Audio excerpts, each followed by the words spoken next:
આજે હું ગયો રવેચી માતાજીના મંદિર આ ગાયનું સિંગડાનું ઓપરેશન કરવા માટે. ત્યાં મેં જોયું સુંદર ધમોરને, સુંદર લાખીને અને સુંદર મણિયારને.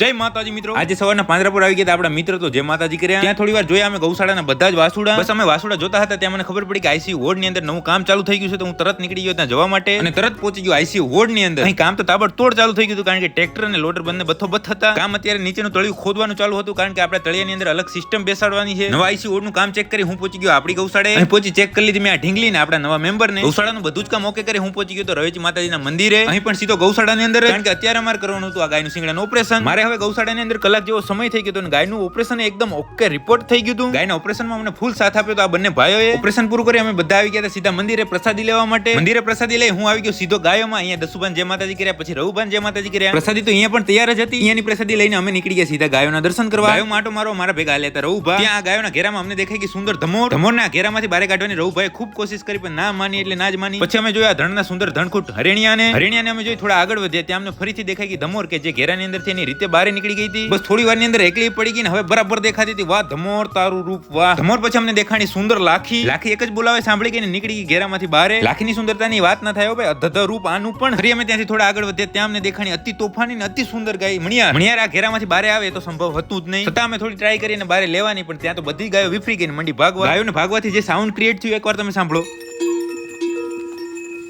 મણિયારેમાં આપણે સામેથી ના દેખાણી પણ પાછળથી મણિયારનું સ્વરૂપ કંઈક આવું હતું. અમે ત્યાં ગાયો જોતા હતા ત્યાં પહોંચી ગયા આ ગાયોના ગોમાંથી પચાણભાઈ. તો પચાણભાઈને જય માતાજી કર્યા. પછી અમે બંને ભાઈઓએ થોડી વાતચીત કરીને ભાઈ આપણે ગાંગતા બેટ જવા માટે આમંત્રણ આપ્યું છે તો જ્યારે ટાઈમ મળશે ત્યારે આપણે જરૂરથી જશું. તો ભલે મિત્રો હવે આજનો વ્લોગ પૂરો. તમે લાઈક, કોમેન્ટ, શેર કરવાનું ના ભૂલતા.